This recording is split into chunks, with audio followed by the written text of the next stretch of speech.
l'exactitude est de 99% et plus l'âge du fœtus. Et on te dit donc, on écrit même, c'est d'ailleurs écrit sur l'écran, sur les photos qu'on te donne, qu'on te donne le nombre de semaines de la grossesse. Donc, Dame Belle ne peut pas nous dire qu'aujourd'hui, qu'elle ne savait pas, qu'elle n'avait pas su compter son cycle, comme j'ai entendu sur Equinox. Parce que si tu ne sais pas compter ton cycle, tu vas faire l'échographie. L'échographie va donner l'âge de la grossesse. L'échographie va donner l'âge de la grossesse. Deuxième échographie survient à 20 semaines, c'est-à-dire à 5 mois. La deuxième échographie survient à 5 semaines, c'est-à-dire à 20 mois. À 5 mois, je veux dire 20 semaines, 5 mois. Dans cette échographie de 20 semaines, on est en mesure de vous donner le sexe de l'enfant. Parce que oui, à 20 semaines, l'enfant a déjà des caractéristiques sexuelles qui apparaissent. On vous donne déjà le sexe de votre enfant à la deuxième échographie. Dans cette échographie, on mesure la longueur des os du bébé et la circonférence de sa tête. Et c'est à partir de ces calculations qu'on donne l'âge exact du bébé.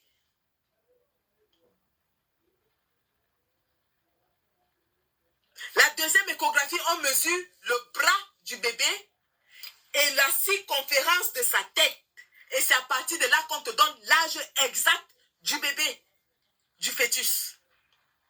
Dame Belle, aujourd'hui, nous dit qu'elle était à 6 mois. Donc, ça suppose qu'elle a fait l'échographie de 5 mois. Puisqu'elle était suivie d'après elle. À cette échographie de 5 mois, on ne lui a pas donné l'âge de sa grossesse.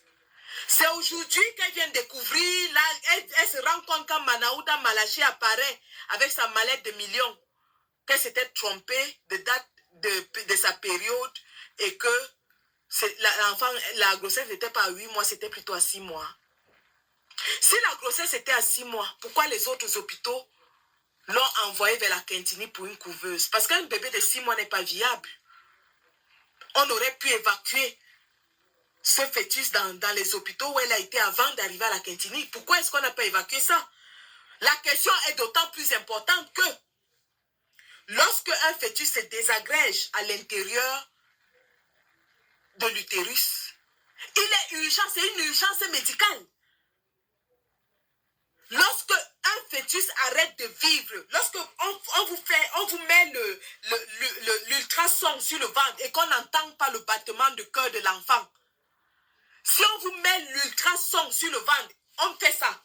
Voilà, on fait ça. Même si on ne met pas l'ultrason, même avec ton stéthoscope, tu peux faire ça. Tu mets sur le ventre de la femme, tu entends le battement du cœur. Si à cet instant, tu n'entends aucun battement du cœur, nous sommes dans une urgence médicale. Cette femme doit être conduite au bloc opératoire, illico presto, immédiatement. Donc, on nous dit que c'était tentative d'avortement tardif à 6 mois. Et elle est passée par 2 formations sanitaires. Voilà une femme qui a un fœtus qui est en train de se désagréger dans son utérus et on la balade d'hôpital en hôpital.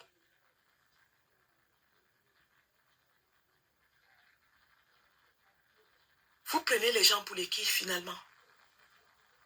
Vous prenez les gens pour les quiches. Un fœtus qui se désagrège à l'intérieur de l'utérus, avec tout ce qu'il y a dans cet espace, dans l'utérus d'une femme enceinte, comme fluide, comme le sang. Elle ne peut pas faire 24 heures sans que l'odeur. Pour celles qui avortent, elles savent de quoi je parle. Les filles qui prennent les comprimés au quartier pour avorter, elles savent de quoi je parle. Parce que quand une fille avorte, sa mère sait toujours. Rien que l'odeur qui sort de là. Parce que vous avez de la matière inerte en décomposition à l'intérieur de vous. Vous avez une poche de sang qui est le placenta à l'intérieur de vous. Vous avez le liquide amniotique à l'intérieur de vous. Merde. Vous prenez même les gens pour les qui finalement? Vous nous prenez pour les moutons?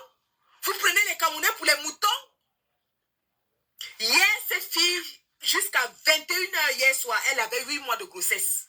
Son avocat était véhément sur le plateau de télévision qu'elle a 8 mois de grossesse et on doit remettre le corps. Soit on remet le cadavre, soit on remet le bébé. Aujourd'hui, après qu'elle ait eu une concertation à huis clos avec Manaouda Malaché et le directeur de l'hôpital, la grossesse est passée de 8 mois à 6 mois. Et l'explication, c'est que elle s'était trompée sur sa date de période, sur sa date de menstruation.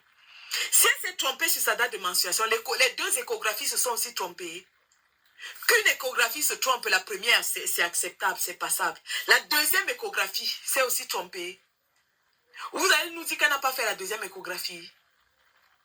Elle n'a pas fait la deuxième échographie. Et elle criait partout, pourquoi? Admettons même qu'elle n'a même pas fait la deuxième échographie et que le bébé est en train de se désagréger dans son ventre. Vous pensez qu'une femme...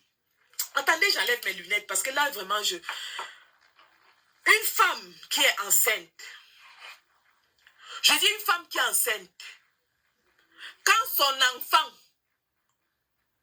arrête de bouger, elle attrape la fièvre immédiatement. Je dis une femme enceinte, quand l'enfant ne bouge pas, elle attrape la fièvre. La fièvre, elle commence à grelotter comme ça, la température monte. Vous parlez de quoi? Vous parlez de quoi? Donc le cadavre s'est désagrégé dans le corps de cette femme et on l'a baladé dans tous les hôpitaux de Douala pour aller atterrir à la Quintini. Bon, si le fœtus est désagrégé, comme vous le dites, comment se fait-il que, au lieu qu'il soit évacué, d'ailleurs, quand le fœtus est désagrégé, vous ne sortez pas de l'hôpital. Parce que tout ne sort pas une fois. Une partie va sortir, vous allez rester. On va encore vous induire, une autre partie va sortir jusqu'à ce que tout soit sorti. Vous ne bougez pas. Vous ne bougez pas, tu ne peux pas bouger de l'hôpital. Si une partie du fœtus, parce que si c'est désagrégé, il ne peut pas sortir entier. On est d'accord là-dessus. Si le fœtus est désagrégé, il ne peut pas sortir entier. Et donc, elle ne peut pas avoir expulsé le produit en une seule poussée. Non. Tu vas pousser, la première partie sort, tu attends, soit on t'induit encore, te donne des produits pour t'induire, afin que les autres parties sortent encore. Ici, nous utilisons d'ailleurs, maintenant je vais parler en termes médicaux.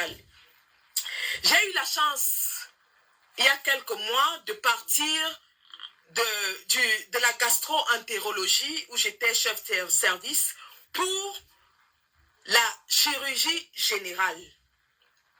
Dans mon département en chirurgie générale, j'ai 4 spécialités. J'ai la chirurgie générale, c'est-à-dire les opérations mineures de tous les jours, les appendicites, les gastroscopies, toutes les petites opérations de routine là, les incisions et drainage des blessures, tout ça. Ça, c'est la chirurgie générale. J'ai des patients en neurologie. Les patients en neurologie, c'est quoi? C'est des patients qui ont des problèmes avec leur système urinaire. Lorsqu'ils arrivent dans mon hôpital, ils viennent dans mon département, on les reçoit. Et j'ai fait la formation pour ça, pour m'occuper des patients en urologie. Urologie féminine ou masculine. Parce que c'est différent. Maintenant, j'ai aussi des patients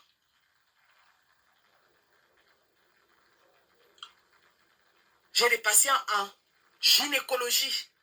Et dans mon département, les patientes de gynécologie, il y en a 2 catégories. Il y a des femmes d'un certain âge, c'est-à-dire des mamans âgées, des grands-mères qui ont peut-être des problèmes avec leur appareil génital, soit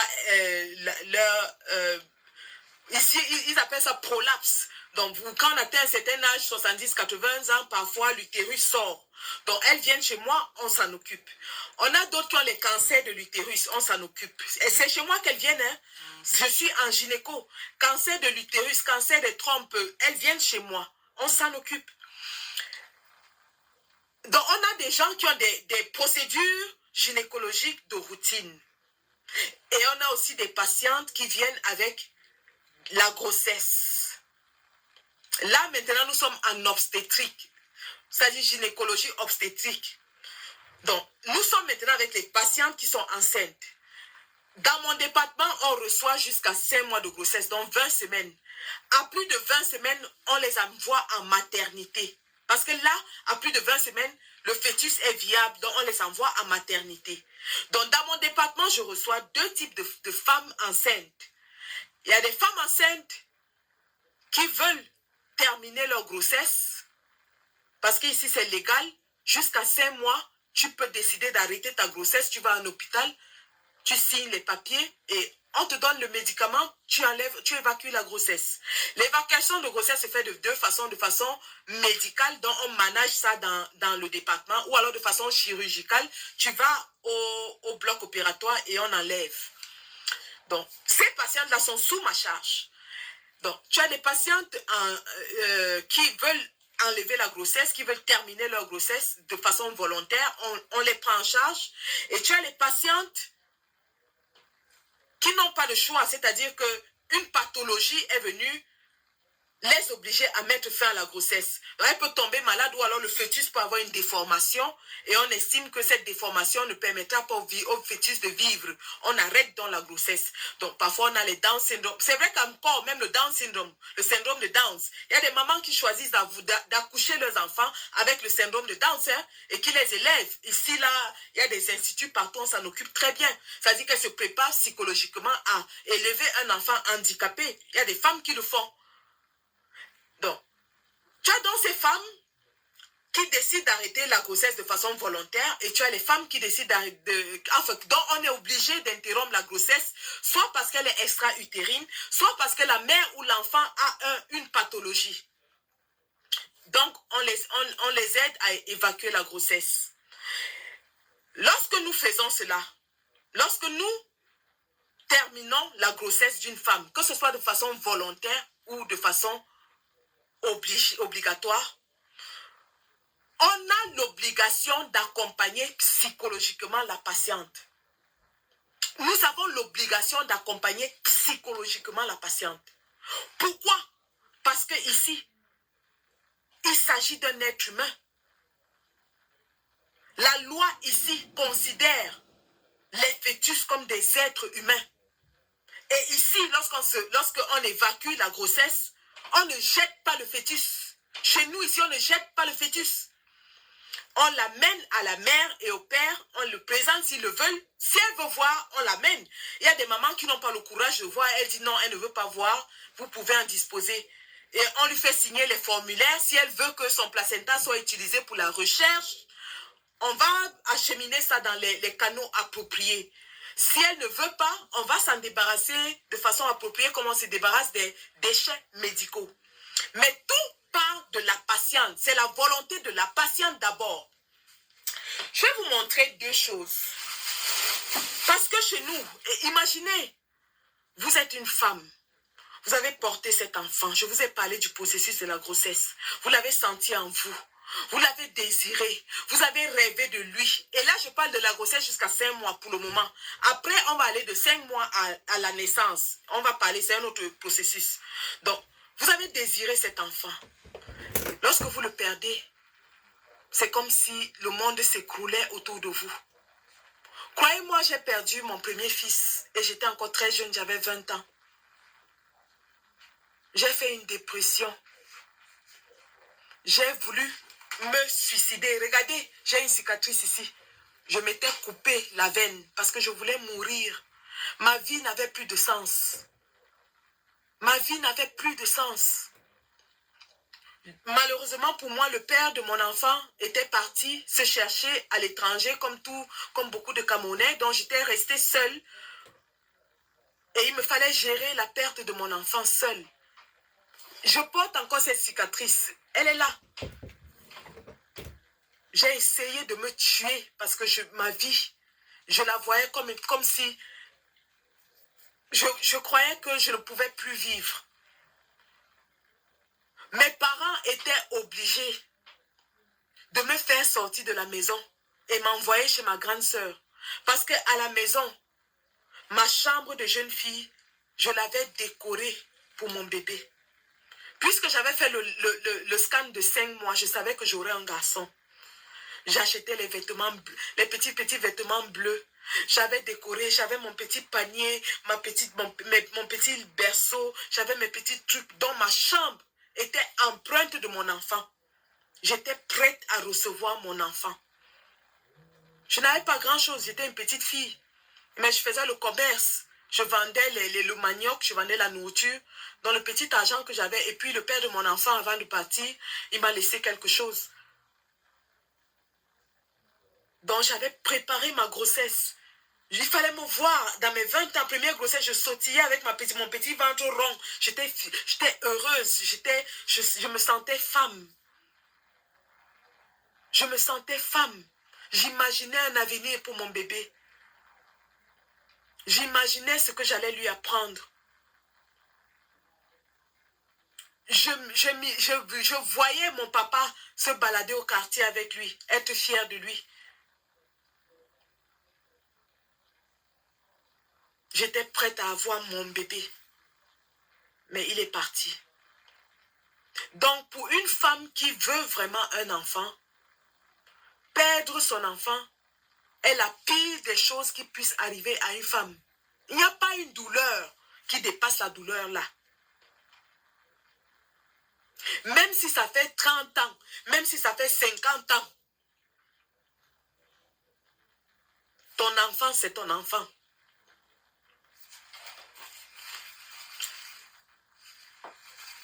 Vous allez m'excuser, hein, c'est un sujet qui m'est très très cher. Et c'est d'ailleurs quelque chose qui continue de me motiver parce que ce que j'ai vécu, je me battrai toute ma vie pour que très peu de femmes camerounaises le vivent. Et lorsque les moyens le permettront, je me battrai pour qu'il y ait assez de couveuses pour chaque femme qui a un enfant prématuré dans notre pays. Donc pour vous dire que lorsqu'une femme s'est préparée à accoucher, c'est-à-dire qu'elle a accepté le fait qu'elle est enceinte. Parce que quand on tombe enceinte, on a peur, hein? Tout le monde a peur. Même si tu es une vieille chouette. Quand tu es enceinte, tu as peur. Tu te dis, est-ce que je pourrais pourvoir pour cet enfant? Qu'est-ce qui se passe si le père de l'enfant me laisse? Qu'est-ce que tu te poses beaucoup de questions? Donc, accepter de garder une grossesse, c'est accepter d'affronter tout ce que la vie va te lancer avec ton enfant. Ça veut dire que si la vie décide que, si même le père de l'enfant te jette dehors, tu acceptes que oui, je préfère souffrir avec mon enfant. Donc c'est psychologiquement, tu es prêt à cet enfant, tu es prêt pour cet enfant. Donc quand tu le perds, c'est comme si ton univers s'écroulait. Même si tu as d'autres enfants, hein, un enfant ne remplace pas l'autre. Hein. Nous avons des enfants, chaque enfant a sa place, chaque enfant est particulier. Même si tu as d'autres enfants, quand tu perds un enfant, la douleur de ça, personne ne peut définir ça. Personne. Ça fait mal, ça fait très mal.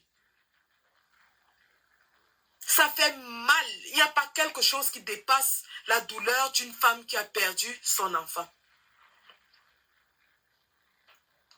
Et quand tu penses qu'il y a des femmes qui donneraient ciel et terre pour avoir un seul petit enfant, un bout d'enfant, il y a des femmes qui veulent accoucher, mais qui n'arrivent pas.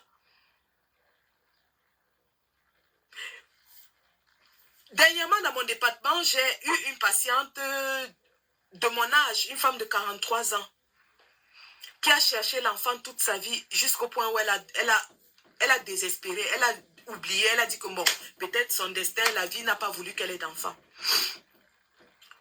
Et comme ça, elle vient à l'hôpital avec un mal au ventre. Elle dit, oh, j'ai mal au ventre, j'ai mal au ventre.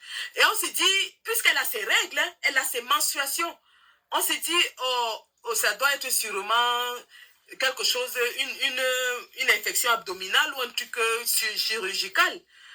Lorsqu'on envoie dans la femme au scanner pour voir qu'est-ce qui lui cause le mal de ventre, on découvre qu'elle est enceinte. Une femme de 43 ans. Imaginez un peu. Imaginez cette femme si jamais aujourd'hui on lui a fait la fête au département, hein, on lui a fait une fête Surtout que c'était une Africaine. Donc, j'ai organisé, on a acheté les chocolats et tout, on lui a fait une fête. Donc, imaginez qu'une femme qui a désiré un enfant le perde. Vous imaginez la détresse. Donc, je vais vous montrer deux petites choses que nous faisons ici. Donc, puisque je vous ai dit que dans mon département, ce sont des femmes qui sont à moins de 6 mois de grossesse, donc du premier jour de la grossesse jusqu'à 5 mois, elles viennent chez nous. Si elles sont malades pendant la grossesse, elles viennent chez nous, on les soigne, elles retournent suivre leur grossesse normalement. Et là, dans ce cas-là, la grossesse est suivie, c'est-à-dire son traitement est fait conjointement avec le département de maternité. Ça veut dire que nous, on la soigne, mais en même temps, le département de maternité monitore, surveille son enfant. Donc, on a ces patients-là, on a des patientes qui viennent avec des petites maladies dans la grossesse, on les soigne et rentrent. On a des patientes qui viennent parce qu'elles veulent terminer leur grossesse et on a d'autres qu'on est obligé de terminer la grossesse parce qu'il y a une pathologie ou parce que l'enfant, il y a une malformation.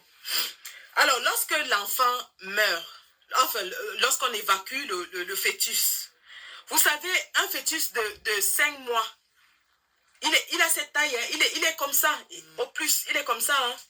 C'est dans le dernier trimestre que l'enfant grandit. Hein. C'est dans le dernier trimestre de grossesse que l'enfant grandit. Un fœtus de 5 mois, il est là, il est tout petit comme ça. Donc, lorsque la femme, quand on lui donne le produit et qu'elle veut déjà, elle entre en contraction, elle veut déjà évacuer le produit, on lui interdit d'aller aux toilettes. On lui donne, on appelle ça ici chez nous, bedpan. On lui donne un outil qu'elle va mettre sur les toilettes et elle va aller aux toilettes. Même si elle fait pipi, même si elle fait n'importe quoi, elle fait tout dedans comme ça. Nous-mêmes, on vérifie.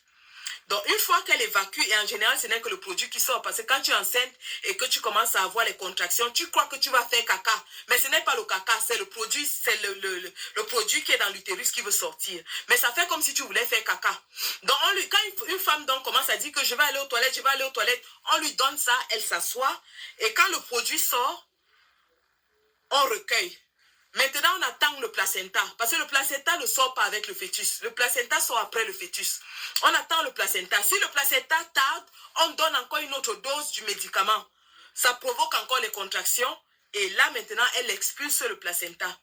Quand le placenta sort, nous mettons le placenta on a un seau désigné pour cela qui va aller au département de pathologie médicale. Le fœtus lui-même maintenant, on le met dans ce petit panier. On a des petits paniers comme ça qui varient en taille. Donc, ça c'est pour les tout petits, les plus petits. Regardez bien hein, ce petit panier. Ça c'est pour les tout petits, donc de 4 mois, 3 mois, vraiment des petits. Parfois ils sont comme le tétard. Mais c'est l'enfant de quelqu'un, on ne jette pas. C'est l'enfant d'une femme. C'est le produit d'une femme qui a voulu un enfant. C'est l'enfant d'un homme.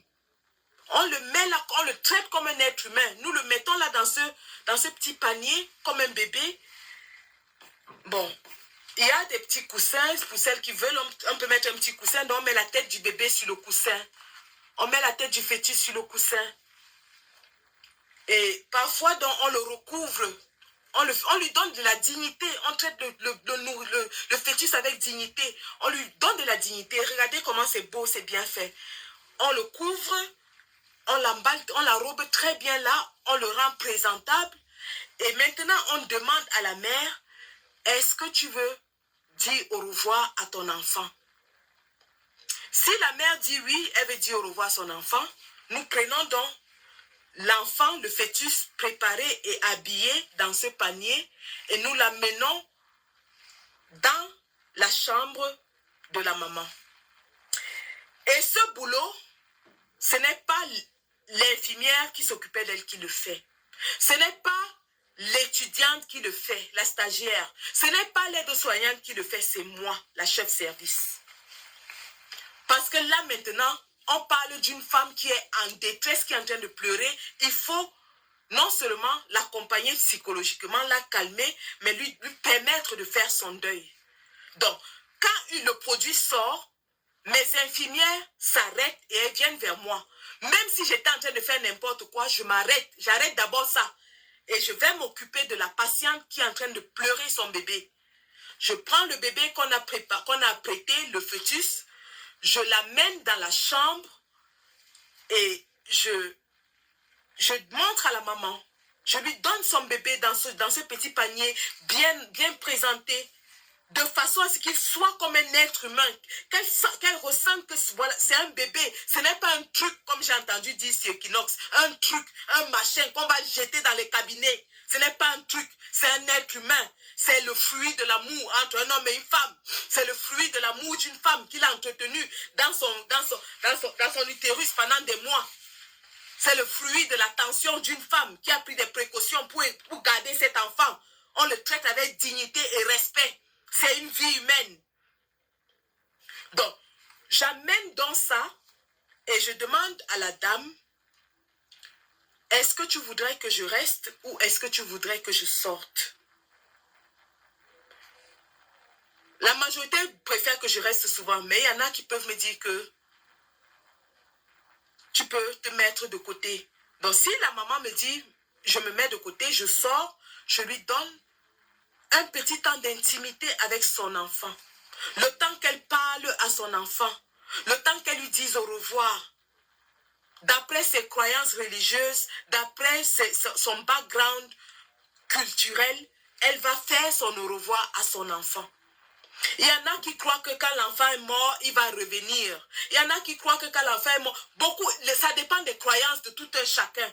Elle fait ce qu'elle a à faire avec son enfant d'après ses croyances et d'après son background culturel et ethnique. L'autre question que je lui pose, c'est est-ce que tu voudrais que le père de l'enfant, parce que n'oubliez pas, l'enfant est d'abord l'enfant de la mère, où qu'on soit. Est-ce que tu aimerais que le père de l'enfant vienne aussi dire au revoir à l'enfant? Parce qu'après tout, lui aussi, il est passé par ce processus. Lui aussi, il a désiré cet enfant.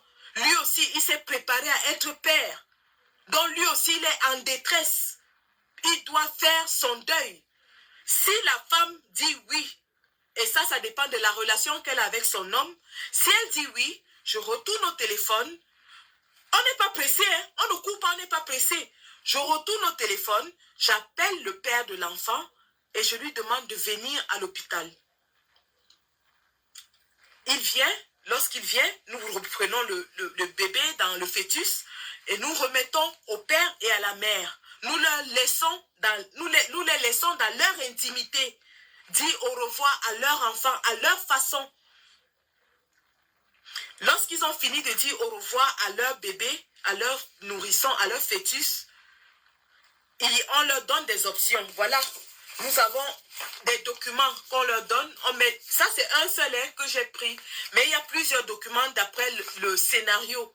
Nous leur donnons dans des informations. S'ils ont besoin de soutien psychologique, il y a des numéros de téléphone qui sont appropriés là-dedans. Il y a des orientations. Et puis, on leur explique ce qui va se passer avec le corps du bébé.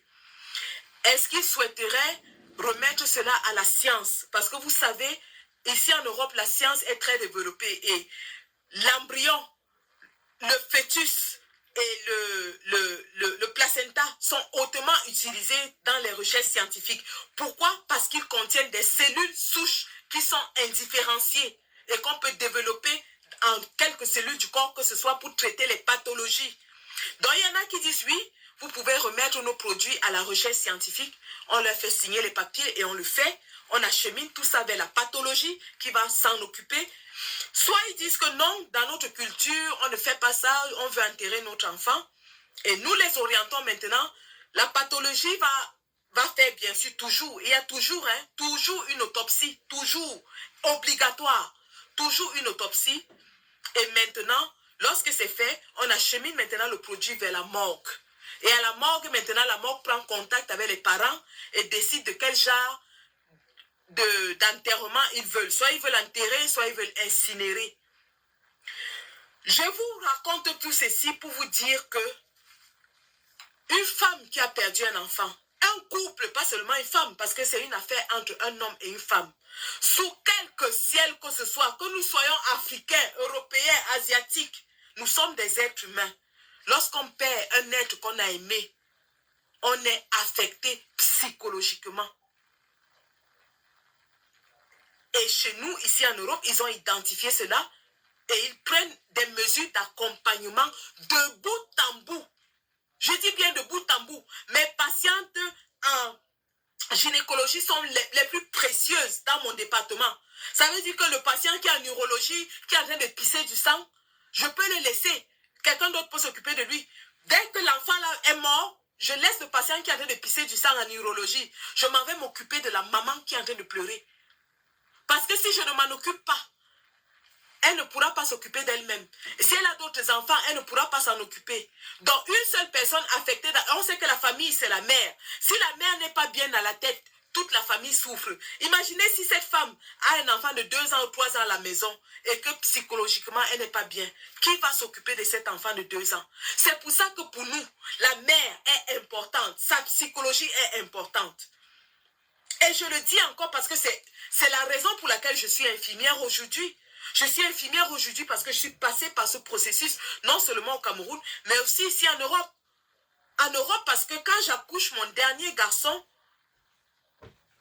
son papa est à l'hôpital avec le cancer. Et ma mère meurt quelques jours après que j'ai accouché. J'étais dans tous mes états. J'avais un bébé en main, je ne savais même pas quoi en faire. C'est une sage-femme qui est venue, parce que quand tu accouches ici, tu rentres à la maison, tu es suivi par la sage-femme. La sage-femme vient faire sa visite post-natale, comme d'habitude, pour voir si l'enfant est en train de se développer, pour voir si ma technique d'allaitement est bonne, pour voir si... Elle arrive chez moi, elle me trouve en lambeaux. Elle trouve ma maison sale. Je n'arrivais même pas à faire le ménage. Mes 2 petites filles, ma dernière avait 4 ans, elle était encore toute petite. C'est à peine si je l'accompagnais à l'école, à la maternelle. Parfois, il partait, j'avais le pyjama sur moi et tout. Ça n'allait pas. Ça n'allait pas. Quand ma sage-femme me trouve dans cet état, elle me dit non, je ne peux pas te laisser comme ça. Qu'est-ce que tu voudrais? Qu'est-ce que je peux faire pour t'aider? Je lui dis, si je n'enterre pas ma mère, je n'ai plus de vie, je ne pourrai plus. Et elle organise tout. Elle appelle mon médecin, le médecin de famille, pour lui dire que psychologiquement, je dois faire le deuil de ma mère, sinon je ne peux pas m'occuper des autres enfants que j'ai en main. Le médecin de famille refuse de me signer l'autorisation de voyager parce que j'ai accouché par césarienne. C'était ma 4e césarienne. Je suis à ma 4e césarienne, j'ai une plaie béante, j'avais pris du poids, le poids de la grossesse. Et vous savez, après une chirurgie, il est interdit de voyager pendant au moins 6 mois après une chirurgie. Donc mon médecin traitant dit qu'il n'est pas responsable, il se lave les mains. Qu'il ne peut pas accepter que je voyage. Parce que le risque est trop grand pour que je fasse une embolie. Oh, le médecin, lui, il est dans son bureau. La sage-femme est à la maison. Elle voit ma situation à la maison. Mon mari à l'hôpital avec le cancer à Londres. Je suis à la maison avec 2 petits-enfants et un nourrisson. Qu'est-ce qu'il faut faire? Je n'ai pas de famille en Europe, je n'ai personne. Elle se dit, cette femme, si je l'abandonne ici, ses enfants vont souffrir. Peut-être même le nourrisson va mourir. Cette sage-femme signe mon autorisation de voyager. Elle prescrit les injections anticoagulantes pour moi. Elle me prescrit les chaussettes anticoagulantes, les chaussettes anti-embolie. Elle court elle-même à la pharmacie. Elle appelle le pharmacien qui voulait déjà fermer. Elle lui dit, ne ferme pas, j'ai une patiente qui a besoin de ça urgemment. Elle le fait pour moi, elle revient à 18 h. Elle me remet mes médicaments, mes chaussettes anti-embolie et mon autorisation de voyager. C'est comme ça que je voyage. 7 jours après avoir accouché par césarienne, la plaie est encore ouverte. Je vais au Cameroun, j'enterre ma mère. Et le fait d'avoir enterré ma mère m'a permis de faire mon deuil. Une fois que je suis rentrée, j'étais en paix avec moi-même. Je me suis dit, ok maman, j'ai fait mon boulot. Je t'ai accompagné dignement jusqu'à ta dernière demeure auprès de ton mari. Maintenant, je vais m'occuper des enfants. Et c'est ce jour-là que j'ai décidé que je serais infirmière dans ma vie. Parce que avant ça, j'avais une licence en biologie et mon ambition, c'était d'être pharmacienne. Mon ambition, c'était d'aller au second cycle et faire biochimie, être pharmacienne. J'avais même déjà entamé le processus pour faire des études de pharmacie. Parce qu'à la base, à l'université de Douala, j'ai fait biochimie. Et c'est cet épisode d'une femme qui m'a marqué, qui a changé ma vie, qui m'a décidé que je dois rendre ce que cette femme a fait à la société. Aujourd'hui, je suis infirmière et je rends la même chose autant que faire se peut. Pour revenir dans le processus d'endeuillement d'une femme qui a accouché et qui a perdu son enfant. Après le processus avec le fœtus, c'est-à-dire le fœtus est déjà parti, soit à la morgue, soit au département de pathologie pour les recherches. Maintenant, nous avons un processus d'accompagnement. On a une boîte comme celle-ci. On a une boîte comme celle-ci. Je vais l'ouvrir devant vous. Ça, c'est une boîte d'exemple. Je ne pouvais pas... Parce que normalement, les vraies boîtes sont encore dans le plastique. On a une boîte comme celle-ci et ce sont des organisations caritatives qui nous donnent ça. C'est-à-dire, c'est une femme qui avait perdu son bébé dans notre hôpital et nous l'avons bien traitée. Elle a créé une association caritative pour aider les autres femmes dans la même situation qu'elle. Et elle reçoit des financements et tout, dont elle donne. Ça fait au moins 5 ans qu'elle nous procure ça, notre hôpital.